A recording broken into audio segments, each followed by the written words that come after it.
Good morning, everybody. How are we all doing? What a great speaker last night. Tough act to follow, isn't it? But I hope you'll find this engaging, fast-paced 50 minutes. So challenges, we have challenges, right? And so our format for this morning is going to be, I'll give you a little context as to why we have these challenges for a couple minutes. And then what are those challenges? And so all of you participated in that process of identifying some challenges. So Michael put those up on the screen when we get to that point.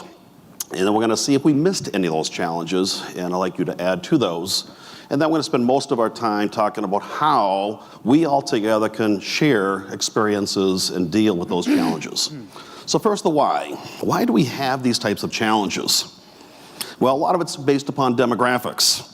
And I think you might recall that Professor Clayton Christensen from the Harvard Business School a decade ago came out with this prediction a decade ago. 50% of the 4,000 universities in the United States will either merge or be bankrupt. Well, I'm here to say it's 10 years later since his book came out, and only about 5% of United States universities have either gone bankrupt or merged. However, in the last few months, there's been a lot of news about this issue. And just a few months ago, the U.S. Department of Education and Moody's, a lot of you, of course, deal with Moody's, had a project. They are predicting in the next 10 years, small colleges, universities will see closures triple and mergers double. We'll see if Moody's and U.S. Department of Education is accurate on that. A few weeks ago, the Chronicle of Higher Education reported 52% of us in private colleges and 44% of us in public colleges did not meet our enrollment goals. Some of you obviously are experiencing enrollment growth, most are not. The Washington Post a couple weeks ago talks about the continuation of the decline in enrollment in the United States. And more so, the big dip is coming in 2026. Between 2026 and 2031, there will be a 9% drop in enrollment. So what happened 18 years prior to 2026? The Great Recession. And so demographics are telling us that about 250,000 fewer people in seats in the United States higher education. Well, it is something that they're talking about that it's more geographic. So if you're in the South or in the West, you will see enrollment growth. If you're in the Northeast or the Midwest, you will see a drop in enrollment, and predominantly in those smaller schools. Also, there's disinvestment in higher education. 30 years ago, the public, all of us, participated in 75% subsidy of the average student in higher education. Today, it's 25%. So we're dealing with that disinvestment challenge. And of course, we have Generation Z that entered our classrooms last year. The millennials racked up $1.9 trillion of debt. Generation Z does not want to rack up that kind of debt. So you have all these things swirling around us that are kind of the context as to why we're dealing with these issues. So what are those issues? Looking at the board, these are some things that you all came up with. And so I want to ask right now if there's someone who want to shout out a particular topic that you're passionate about that's not on this list. Just shout it out, anybody. Anything we're missing up here? What keeps you up at night? One more cup of coffee, everybody. Sure we're missing something. Is somebody? Come on, another quick topic. Funding? Okay, money. Well, let's add up there, Michael, okay? Funding, period. Well, let's move on then, if we've got most of these topics on here, and let's move to a group of experts, okay, and how we're going to be addressing these together. So, and we have two groups of experts. I have the group up here, Dan Bollman from Michigan State, we've got Donald from Drexel, and we've got Don from University of Iowa. And we have a room full of experts. We're no different than you, by the way. Mostly chief facility officers in here, so you're going to be participating also in sharing brief stories. So this is going to be fast-paced for the next 45 minutes or so. And as we move through this, we're going to be looking at a topic that this distinguished panel pick on a topic. They're going to share a few golden nuggets of information. And then we're going to ask the other panelists to kind of share also what their golden nuggets of thoughts are. And this little fuzzy dice below me here. I'm going to throw it across the room. I'm going to ask and lean on you as experts to also share with everyone what you have done to perhaps get through that challenge. So Dan, why don't you kick it off? There's a lot of topics up there. Pick one of those and let's get this thing rolling. All right. I'd like to comment a little bit on the workforce and developing leaders. That's a big issue at Michigan State. And as you're all aware, much more is being asked of FM leaders today than it ever was 20 or 30 years ago. And there's a real skills gap growing. So, you know, we've got baby boomers retiring. We've got a workforce where there's no longer post-retirement benefits like there used to be. So folks are coming in and they're not staying as long as they used to. So at least at Michigan State, we're kind of tackling the problem in-house, trying to develop our own leaders internally. We've put together an assessment that allows you to kind of identify leaders, look at their skills, and then put together a work plan that'll help them on the road to becoming better leaders. And we're starting to see big dividends on that. Because if you think of leadership, the skills at least, 70% of that is learned on the job, experiential learning, things like that. Another 20% is through the relationships we have, mentors, coaches, and another 10% is our formal leadership. So we're really looking at that top 70% and trying to identify opportunities for our up and coming leaders so that they can, you know, continue the FM charge well into the future. Other panelists, can you add anything to that? What are you doing with developing leaders at your institutions?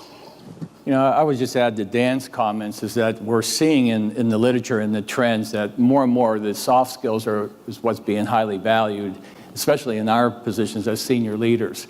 I think the profile of tomorrow's senior facilities officer will be different from what I grew up through. You know, as an engineer and architects and others that have come up on that path, I think we're going to see heavy emphasis on a broader set of soft skills, and I think it's just shifting, and that's why the leadership training is so important, is to develop skills that are different than what we've developed a generation ago.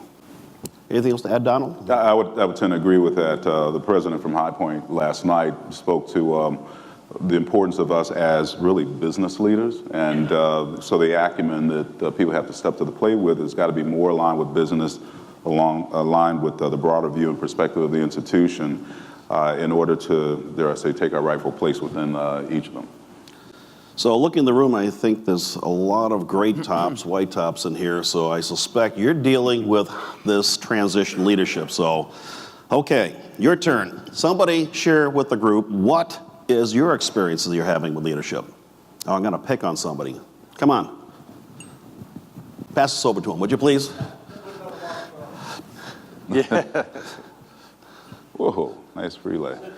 Just talk right into it. So one of the things that we're dealing with is that we now, as we start hiring people, as our folks are retiring and everybody's got aging out workforce, the workers coming in are Gen Z. So the newer custodians, people coming in, and it is a very different leadership style that you've got to have to organize and work with them. They're just like we talk about our students, the Gen Z students are coming in very different. These workers are coming in very different as well. And one of the big things we're noticing is that we're not keeping them very long because typically we've relied on our benefits to be a reason for people to take our lower paying jobs and stay. But that's not their issue anymore. Their issue is they need the money, they need the paycheck. And it's day to day, not benefits. So we're really trying to train our leaders and get a different culture that makes happiness about being at work and what they do. We're really trying to develop that to be one of the reasons for them to come and stay, that they can come and stay and this is a good place to work, it's comfortable. It's a very different leadership style than I would have even talked about with people 5 years ago. Thanks for sharing that. Let's stay in the ERAPA world. Why don't you pass it over to our UMass colleague, as I'm picking on some people. So UMass, what are you doing at UMass for leadership? Come on. Oh, great. Thanks, Pete. Yeah, Shane Conklin from University of Massachusetts. I think there's a couple aspects that come quickly to mind. When we're starting to focus really on onboarding all of our staff, and even down to a custodian, having an experience with a supervisor, a manager, at times our director level staff, to really welcome them to the campus, impress upon them the values that we have as an institution, the values we have as a division to support the campus, articulate the Chancellor's vision for our campus and our top 20 strategy nationally. And then also, once they're in, we're starting to develop, and we have a workplace learning development section of our HR department on campus that helps with training. And we've put together a career ladder program, especially in custodial, which is a high turnover, kind of at times thankless job. And so it's an opportunity for staff to, and it's an entry point for us. But there's opportunities across the campus, even beyond facilities, for staff who are committed and work hard. And so that program we're just launching this semester. And is it a formal apprenticeship type program, pre-apprenticeship? Or? We do, separate from the Career Ladder program, we do have apprenticeship programs where, for the trades primarily, but in custodial, it's an opportunity to establish training programs where we will give staff an opportunity to attend a training on campus, even during work time, to develop whether it's soft skills or other skills that would allow them to maybe advance their career beyond kind of that one role. Thanks for sharing that. How about on this side of the room? Somebody raised their hand over here to add something about what you do in leadership in your area. Come on, somebody on the side. Why don't you just throw it over here, okay? Heads up. He ducked. Now you can respond or you want to throw to somebody else, okay? I would just add we're noticing... Your name, please, in school? Sure. Tom Satterley, Colorado State University in Fort Collins. So one of the things we've noticed is in terms of communication, we have folks with different levels of ability of reading and speaking in English. So we're taking a lot of our communications, whether it's our newsletters or whether it's our benefits and compensation information, and translating that into Spanish. So we're reaching a broader group, and we're also including that in our performance management evaluation process, bringing in interpreters so that supervisors and their employees ensure that they're communicating what the expectations are, as well as opportunities for training. Thanks for sharing. So. All right, we're going to move on. Hang on to that microphone down there. We're going to move on to another topic. So, to the door, Donald, okay? There's a lot more topics up there. Which one keeps you up at night? What you're passionate about talking about? I think I sleep well, but what distracts me, let's deal with kind of the money issue that came from the left, and also what's kind of branded as deferred maintenance / capital renewal, because we tend to, in our sphere, we use as a reason for not being able to accomplish something, or an excuse for not having addressed something, a lack of cash within an institution. So what I have found is that keeping a close eye on the finances of the overarching institution and finding the way in which your role influences the deployment of that capital is going to be critically important. But that also means that you have to understand where all your facilities stand. So we like to use the word or the phrase deferred maintenance to kind of cast a shadow over an entire institution when it comes to aging facilities and advancing them to a more stable level. But sometimes you have to change the definition of it or change the problem to something that you can solve instead of continuing to go along with the same paradigm of we cannot do unless they deliver X number of dollars, at our feet. So I tend to lean in, and this speaks to, I think one of the issues is getting a seat at the table. Really assessing where we are overall, getting a seat at the table, being able to make the appropriate argument, but also not just capture the cash, have a clearly defined plan on how you're going to make the investment to inure a benefit to the university on the whole. That's the way I process. That's the way I coach it and manage it and preach it. So Dan, how about what's keeping you up at night with money and deferred maintenance? Of course, unless you work for the guy who was here last night. I'm going to go to yeah, we're all going to work for him. But it's a four-letter word, deferred maintenance, right? It's one of those things we don't want to talk about, and I agree with Donald that we need to change and pivot on the topic. And so what are you guys doing? Yeah, so one of those pivot points, and this is a topic we spend the next half hour on, but I'll just introduce a way of thinking that we're embracing, and it's this term of sustainment. And I think some of you who have served in the military may be familiar with that term, and it's looking at what it takes just to stay where you're at. And that's both operational funding and then that repair money that keeps you at an equilibrium with your condition of your portfolio. That's sustainment, just holding the ground. And then there's the strategic side of how do we get to a different facilities condition target, which is a way of adjusting the deferred maintenance backlog. You know, I have the pleasure of serving as APA's president this year, and we're trying to drive out the term deferred maintenance for reasons that could take literally the next hour to talk about. But starting to think in terms of how do we hold the ground we're on, and then how do we strategize to get to a better place is sort of a better way we're finding to frame the issue. So Dan, you're still grieving from Michigan State's basketball game, and you didn't burn any buildings down, so... No, there were a few arrests, but, you know. So how are you dealing with deferred maintenance of money? You know, more conceptually, I guess, historically, at least at Michigan State, and I think a lot of FM groups, we think of a culture of limitations. So we use deferred maintenance and funding shortfalls as an excuse for not getting the work done. And we're trying to flip that on its end at Michigan State and think of what is the opportunity. So we're entrusted with a chunk of money to do X. It's not going to be enough to maintain everything we need, but what can we do? So it's more of a glass half full kind of approach. And then if we can take that resource that's entrusted with us and make sure it's aligned with the university's mission, then we can see how much we can achieve as opposed to what we can't get done. Let me just suggest one more thing. I think aligned with that, some of this work that we brand as deferred maintenance, most of it is not something that you would ordinarily see or notice.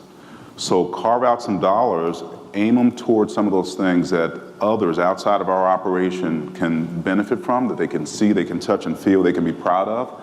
And I think you garner more support from the institution when you show them that they too are benefiting. So it can't all be behind the walls.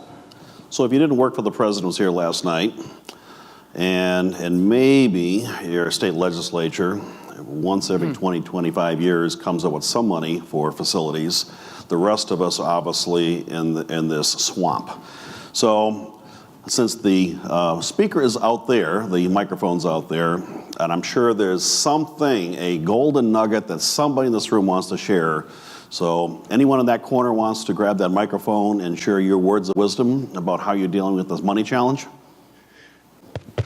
Well, my name is Sherwood Wilson. I'm the Vice President for Operations at Virginia Tech, and I'm actually the speaker that's up next about master planning. I'm going to pass this off to somebody else. Virginia has many faults. One of them is not taking care of their state assets. So we get, and is Chris Kiwas here, my Chief Facilities Officer, we get about $28 million a biennia from the state just to deal with envelope and deferred maintenance issues. That's on the E&G side. On the auxiliary side, we specifically mandate a 2% setback from their operating budget that goes into a maintenance reserve kind of function. But as you said, we're a state university, and at some point the state has to provide some resources for higher education. Even in the years when subsidy for student went over the last decade from the cost of education being supplemented 80% by students, 80% by the state, 20% by students. It's flipped now, so the students pay about 80% of the bill, the state pays 20.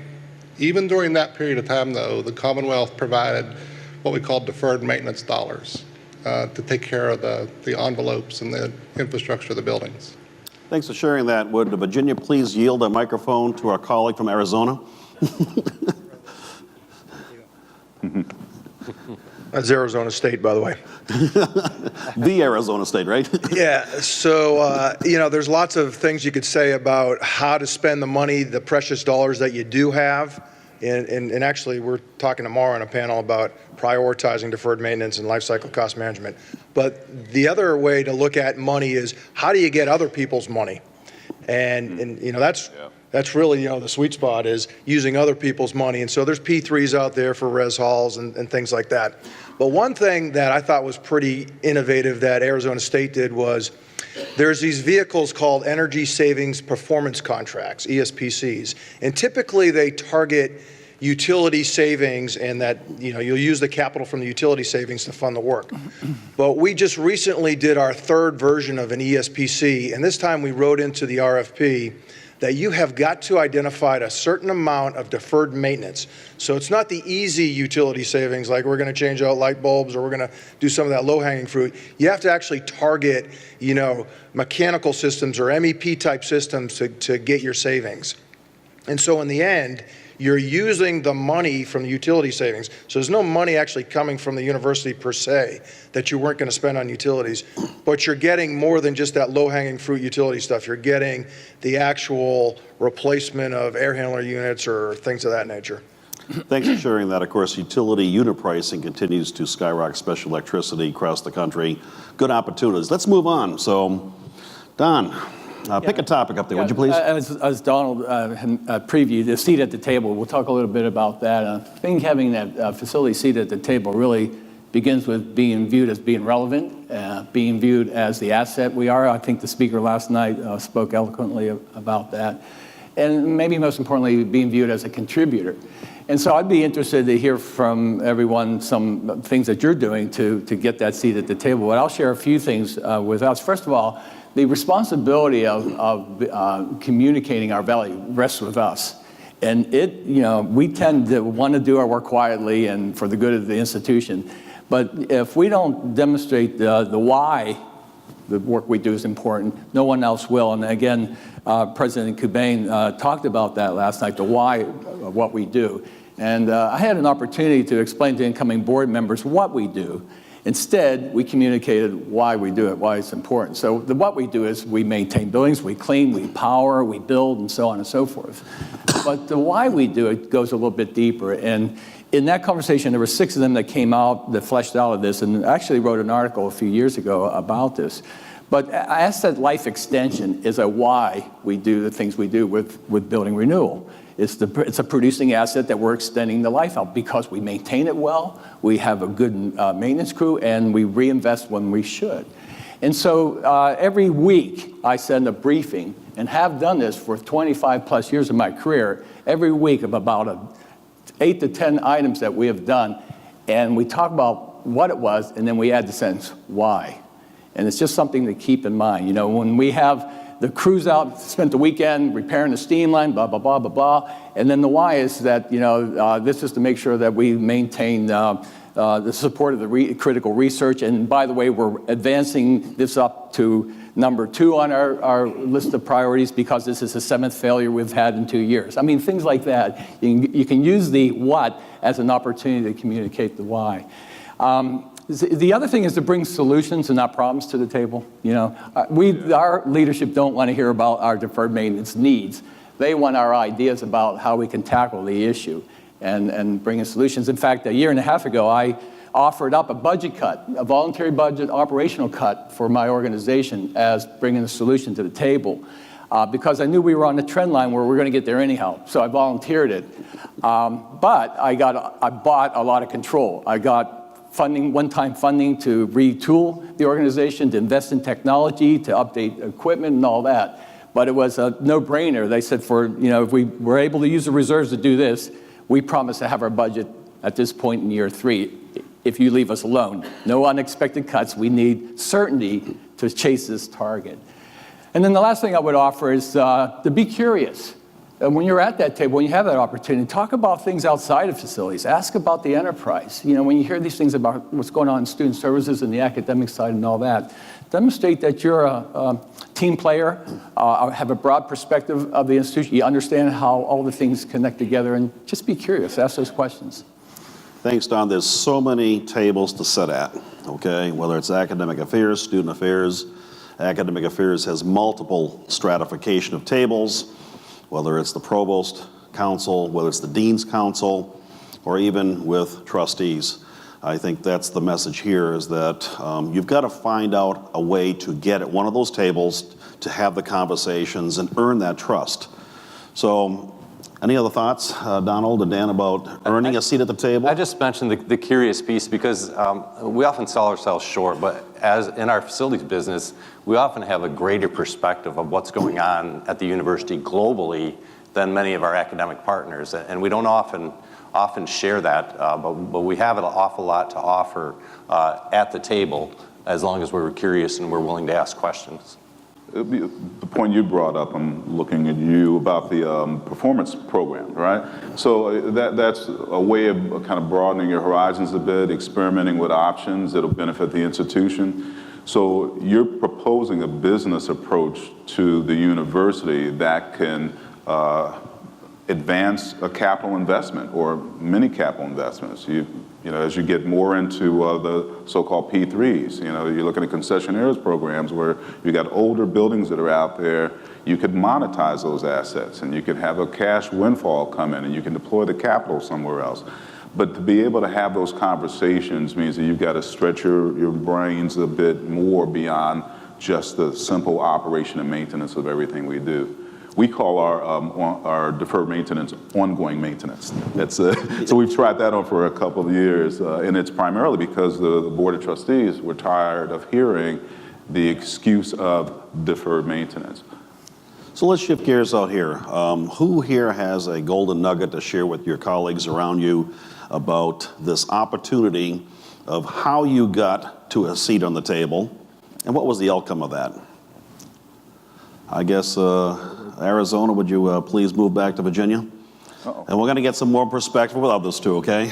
Briefly, please. Sure. So one of the things that I think we in facilities or came up through facilities often miss is the opportunity that we have with your admissions office. Build a relationship with the admissions office, create that golden mile for them as they're bringing students and prospective students and parents on campus, because the admissions office is plugged into every table around the university. And so if you can plug in with your director of admissions and create a partnership that enhances their efforts, again, through that golden mile or whatever you call it, that's almost an automatic seat to most of the tables across the university. Money walk. Thanks for sharing that. We have a hand over here. Can I say something? Long throw. Armando Rodriguez from Puerto Rico, Pontifical Catholic University.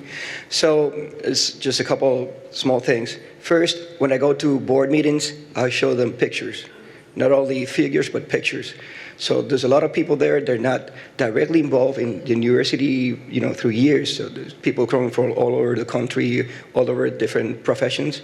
So when they see pictures, they understand better. The second thing I do is that I'm a team player. So I try to involve in all the meetings I can and talk to faculty and students and listen to their problems and try to solve other problems that has nothing to do with facilities. And in that way, I have earned their trust. Thank you. Let's throw the microphone up front here. So how did you get a seat at the table? So I'm Joyce Topshe from Wesleyan University, the Wesleyan in Connecticut. For the 18 years that I've been at Wesleyan, the facilities leader has never been invited to the president's cabinet. So what I did when I arrived at Wesleyan is I became the host. I created a facilities committee. I invited the president's cabinet as well as the other operational departments. And at this point, I have people clamoring to be at my table. So I set the agenda, I do the notes, I send out the invitations, and it started out with about a dozen people, and our former president actually attended the monthly meetings. Our current president does not, but he sends a designee. And so if you can't get your seat at that table for academic affairs, all the academic deans are at my table, and I'm the host. So you're setting the table and not on the menu, right? That's right. There you it go. works. Somebody else. How about the middle of the room here? Come on, you guys have got some ideas.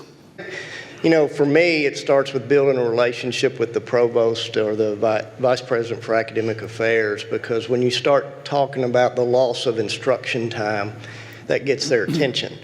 And so we did something similar, hosted the deans for coffee at Starbucks, and things took off from there, helped prioritize decisions. So, you know, for us, building that relationship on the academic side really helped. Thanks for sharing. Let's shift gears. Let's go back to Dan.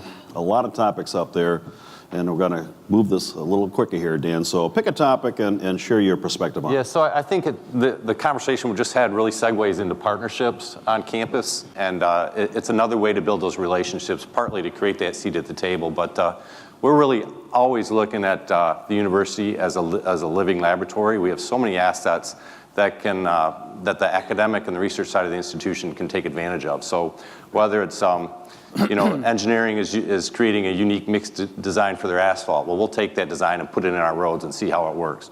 Same with concrete. They're grinding up glass and putting in concrete to try to make better concrete. Well, we'll take that mixed design and be the test bed for that. I have one other quick story. Ways to partner with the academic side of the institution so that instead of being sort of that liability on the balance sheet, we become an asset because we create value that can't be created by just outsourcing. The dean of our College of Comm Arts, we were going to replace his roof. He wanted a green roof in the worst way. And of course, we couldn't afford it. So I got to probing, and I was like, why do you want a green roof? Well, he wanted a natural area so that his faculty could kind of walk around and collaborate and have a place to continue their conversations. Well, it just so happens by putting on that roof on the building, we ended up disturbing a whole bunch of the ground down below. So for very little extra money, when we restored that, I was able to put in a patio and chairs and benches. And all of a sudden, I'm his favorite person on campus. So for a very tiny premium, I was able to give him what he wanted, even though it wasn't exactly what he was asking for. Those are the kinds of partnerships, I think, that can really build trust and create value other than just providing good service. So partnerships, to the panel, to the audience, who has a unique partnership opportunity to share with your colleagues? Anybody? You're partnering with academic affairs. The best kept secret on our campus is students, right? And so utilizing students in that partnership. Let's throw the dice over here. Name and school, please. Oh, nice catch. Great. Hi, Don Caulfield with Carnegie Mellon University in Pittsburgh. Just this sort of, when you talked about university as a living lab, really resonates with us at Carnegie Mellon as well. And just opportunities, I think, to be seen as citizens of the university as opposed to just members of the facilities team. So can you, and this requires some personal investment as well, as can you be a part of the athletics department? Are you seen as a supporter of, are you seen at events? Do you attend theater performances? Are you there for this, are you there more than just, we work crazy hours, I'm sure I'm not alone in that, but are you there more than just when you're doing the business that's in your job description? Are you seen other places on campus and other forums and other events and other meetings so that when the time comes for you to need a partner, you're seen as a colleague? Not somebody that you just do work with, but somebody that, in fact, the athletic director is glad to see, outside of, I need a new surface for the football field. Anyone else have a golden nugget? Over here. Good catch. Kim McCallum, Morgan State University. We like to partner up with our students also, and actually our faculties. As a part of the, in addition to the facilities, I oversee construction, design, and planning of the entire campus.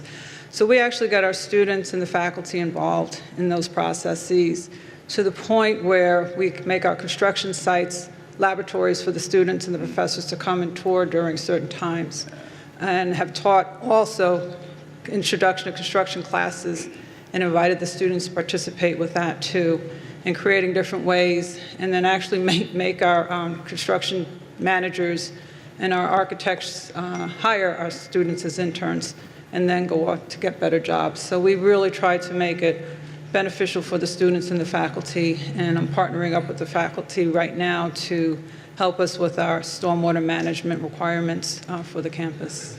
So it sounds like you're earning that respect in facilities by engaging in the university mission. Who with our facility people would be educators, right? Experiential learning. Anyone doing anything experiential learning of gauging students and faculty on your campus, like she had just mentioned? Anybody? Got a question. We have one more back here. Uh-oh. Okay. Wesleyan University again. So we are actually, our facilities team is actually teaching a 4-credit course, and none of us were groomed as educators, but our president challenged us. We had a relationship issue with our students who weren't really showing the respect to our physical plant employees and doing a lot of damage to our campus years ago. So we decided to host a course. In the beginning, it wasn't 4 credit. It is now 4 credit. And then at the end of the semester, and it's taught by our plumbers, our HVAC mechanics, the director of the department. One of our project assistants paired up with a project coordinator to teach the students Building a House 101. Like, don't we all wish we learned that when we were college students? This is a liberal arts education. These are not engineering students. So each semester now, we have about a dozen students that go through this program and earn a credit to learn how to install heating systems and plumbing systems. And they use our campus facilities as their classroom. And at the end of the semester, they present what they've learned with their mentor to a huge group of other students who are also now learning. So there are about 50 students in the room that are learning about what these 12 students have learned in the class. It's fabulous. Well, there's some disruptive change. What do you think of that idea? Yeah. Let's move on. I'm going to go all the way down to Don because I'm going to end with Donald. But Don, there's another topic up there that you might be passionate about. Yeah, let me talk about managing risk. I mentioned earlier about these value propositions that we were keying on. And one of the surprises is how much we are involved in managing institutional risks on our campus, probably without even realizing it. And on a related note, I had an opportunity to present this topic to NACUBO. NACUBO rarely invites folks from us to come and speak at their educational conference. But I did a topic on managing, when you're funding campus facilities, you're funding the management of risk. And I tied in how many things we do are taking care of what could be risk issues for our institutions. So just if we think about deferred maintenance and the condition of our plant, we are managing a risk of business continuity, right, of keeping facilities up and running. And I suggested the subtitle is, who's defining the risk tolerance? And when we think about that, generally we are. We're taking care of the institution because we don't trust they can take care of themselves in terms of redundancy and robustness and all that. But in having this engaged discussion, we had 90 people, NACUBO members in the room. It was great. We did polling technology, but it's saying, we believe that we should be framing, I'm speaking for the facilities profession, that you as business officers need to be part of this discussion.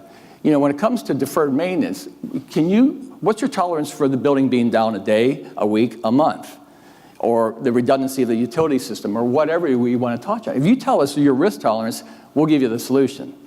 And we don't have that conversation. When you put that risk decision on the shoulders of administration, you talk about a risk-averse group, you start to get attention. You own the risk tolerance, and I'll tell you what you need to do to match that. So I think it's starting to invite a really interesting conversation and pull them in to owning the issues that we've been taking care of. I presented this concept to my utilities folks, and they were freaking out. We can't ask them about redundancies or N+1 or 2. They'll take the money and run. I said, no, we shouldn't care. We should be agnostic. As long as we're well informed, we're presenting it, we're laying out, the consequences are there.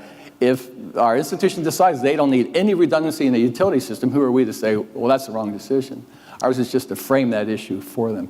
And even the last area of design and construction got into a very good conversation about the huge risk when you understaff the project management effort in a capital project. And so many institutions that's where they're trying to save the money on the project oversight. And so I got into a whole array of issues that can occur from that So Fortune 500 companies deal with risk mitigation, analyzing risk every day. Higher education, that's becoming a mainstream topic. So who in this room can share a story about risk management and how that is now an evolving topic on your campus, your board, your executive committees? Anybody have anything to share on risk management? Risk? Anybody? I don't have a story. Please. Donald's got one. But I don't have a story, but I just want to challenge. I want to make sure I heard you properly. You said to frame the issue, right? Yeah. All right. But is it or is it not our responsibility to advise? Oh, absolutely. Right? I'm talking about framing what the issues are, what the consequences are for the different decisions that are made. So if you don't have redundancy in a chiller system in a building, what that means in case the end fails. Absolutely. Okay, because what I've found institutionally is that people are looking for us to lead them to a space that either they don't know how to get to or they can't see it. So to a great degree, we tend to be visionaries towards things that others can't quite see. They've got their heads down, they're trying to focus on enrollment, they're trying to focus on how we get the students into housing or other problems, the financial woes of the institution, but they're not looking beyond, they can't even define for themselves what the institution wants to become if they get past this point. Let me share just and it relates to that. We had a major outage due to an ice storm, and we lost power to a lot of buildings. The generators kicked on for the fire and life safety systems. Many in our administration thought the generator would power the entire building. It was a really interesting conversation that led to a whole research loop being invested in. It said, well, if we're not 100% protected, we want you to provide that. We were assuming they knew that the generator was only for the fire and life safety systems. In fact, it was one of these polling questions I posed to this group of 90, and none of them even knew what the question I was asking, let alone whether they had the redundancy. And then I asked them, do you know what the percentage of cases where the generator will actually work? And do you just want to rely on that? But it's interesting, the conversation is what really led to an awareness and understanding and a sharing of this risk decision. We're coming to an end of our session, and it's the next topic really is a summation of all those topics. So all these topics are keeping us up at night. We got to address all those topics today, right now. So if you're so darn busy with all those topics, how do you plan for the future? So Don, what are your thoughts, or Donald, I should say, what are your thoughts about how we're in this squirrel cage running as fast as we can, dealing with these things, but yet can we stop the squirrel cage and take a deep breath and look ahead and saying, how can we actually improve our organization for we're dealing with the stuff from today, we're supposed to be as leaders planning for the future? That's an armful to wrestle with. And, I've had it described as building a plane while it's going down the runway, so to speak. And we have to be nimble, we have to be reactionary, but we also have to be proactive at the same time. And that entails really knowing all the tools you have in your toolbox at your disposal to manage and utilize. But it also entails having a seat at the table, listening to what others' priorities happen to be, and helping them see that their priorities may or may not need to be adjusted, seeking mechanical means of, and I'm not talking mechanical chiller type of mechanics, I'm talking business mechanics of delivering on what they define as these important deliverables. But the other part is you have to sustain the institution where it is, so you've got these ongoing maintenance concerns that you have to address today. You've got your redundancy issues, you've got your environmental health and safety issues to deal with, but somehow you've got to carve out that space and time to look forward. But that entails really having conversations across the institution with every ongoing concern, whether it's student life, whether it's residential life, whether it's your fellow administrative colleagues, admissions, et cetera. And unless we as institutional leaders understand who the institution is today, what messaging it wants to set forth to the public to draw more students in and get the best and brightest researchers in, there's no way you can start to have a conversation about what the institution wants to be. Mm-hmm. And often that vision resides, for better or worse, in the hands of a provost, a president, and a board of trustees that only shows up once a quarter. So helping them understand that there's a need to map out a strategy in order to become something is critically important. So Dan or Don, how do you, in a few words, plan for the future while you're running the hard race today?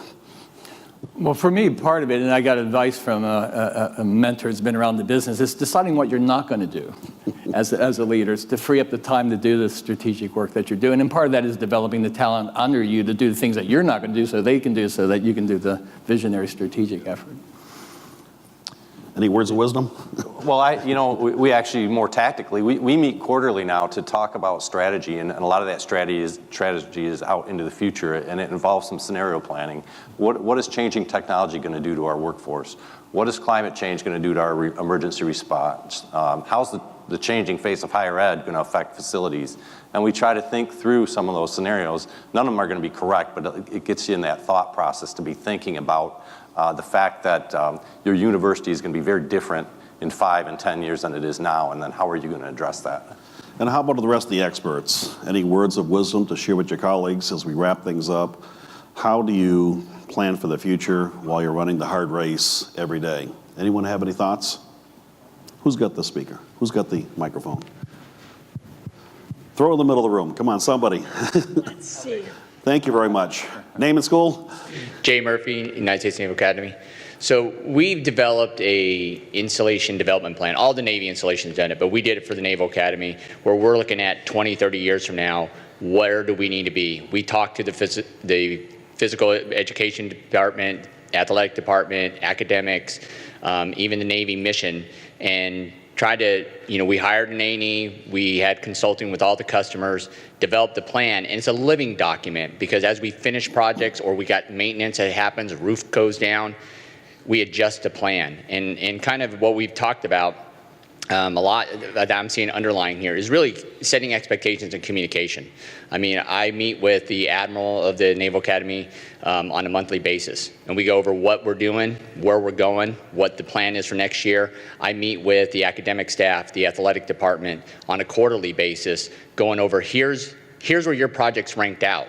Here's what we're doing at the Naval Academy. So they have visibility. So it's not, hey, from the athletic side, we're not getting any support from you guys. We're not getting a project. Well, you're not getting a project because we're focusing on academics this year. Next year, you're going to get a revision to the lacrosse field or whatever.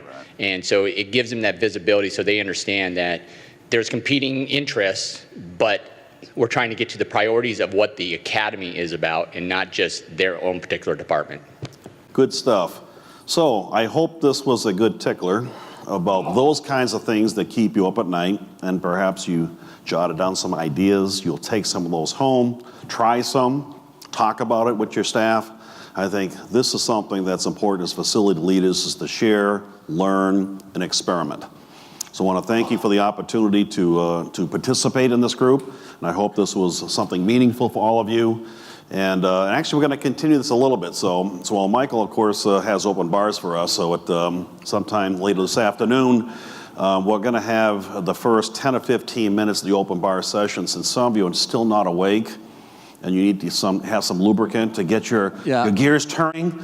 And so we're going to do only about a 10 or 15 minute session. So we'll have 2 or 3 tripods set up on the pool area. And the 3 panelists here will lead a 5-minute rapid-fire discussion. And then from there, we'll go in and experience all those different ideas for the first 10 or 15 minutes of our social hour. And then we'll continue to do what we do best, and that's having a cold beverage with good friends. Thank you guys so much. Pete, thanks for moderating, and of course, the panelists.